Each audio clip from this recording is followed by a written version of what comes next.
Mark. Chapter 15. Immediately in the morning the chief priests, with the elders and scribes, and the whole council, held a consultation, bound Jesus, carried him away, and delivered him up to Pilate. Pilate asked him, "Are you the king of the Jews?" He answered, "So you say." The chief priests accused him of many things. Pilate again asked him, "Have you no answer? See how many things they testify against you." But Jesus made no further answer, so that Pilate marveled. Now at the feast he used to release to them one prisoner, whom they asked of him. There was one called Barabbas, bound with his fellow insurgents, men who in the insurrection had committed murder.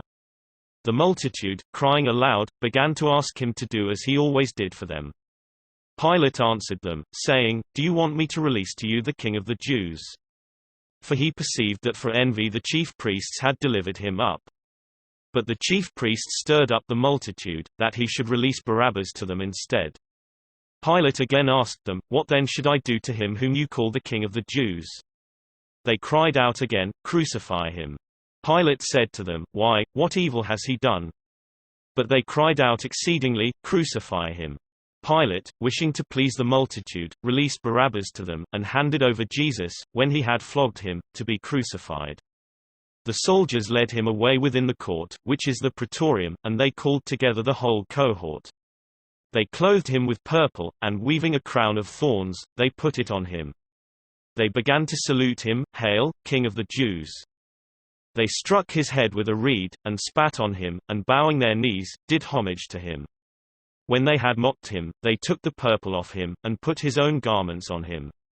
They led him out to crucify him.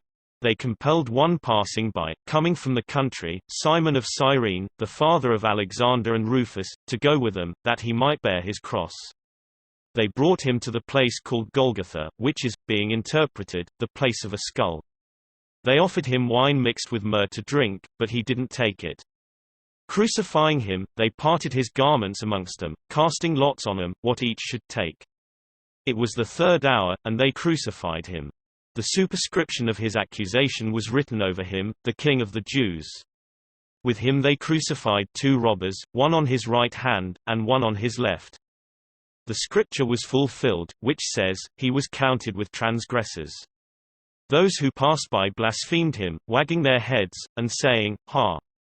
You who destroy the temple and build it in 3 days, save yourself, and come down from the cross."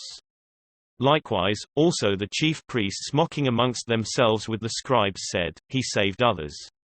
He can't save himself. Let the Christ, the King of Israel, now come down from the cross, that we may see and believe him." Those who were crucified with him also insulted him. When the 6th hour had come, there was darkness over the whole land until the 9th hour. At the 9th hour Jesus cried with a loud voice, saying, "Eloi, Eloi, lama sabachthani," which is, being interpreted, my God, why have you forsaken me?" Some of those who stood by, when they heard it, said, "Behold, he is calling Elijah." One ran, and filling a sponge full of vinegar, put it on a reed, and gave it to him to drink, saying, "Let him be. Let's see whether Elijah comes to take him down." Jesus cried out with a loud voice, and gave up the spirit. The veil of the temple was torn in 2 from the top to the bottom.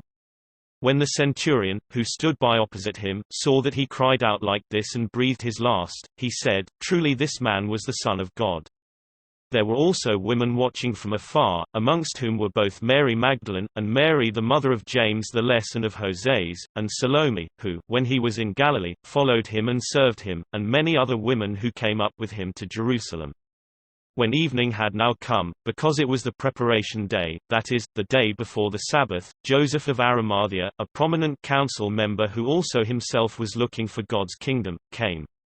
He boldly went in to Pilate, and asked for Jesus' body. Pilate marveled if he were already dead, and summoning the centurion, he asked him whether he had been dead long.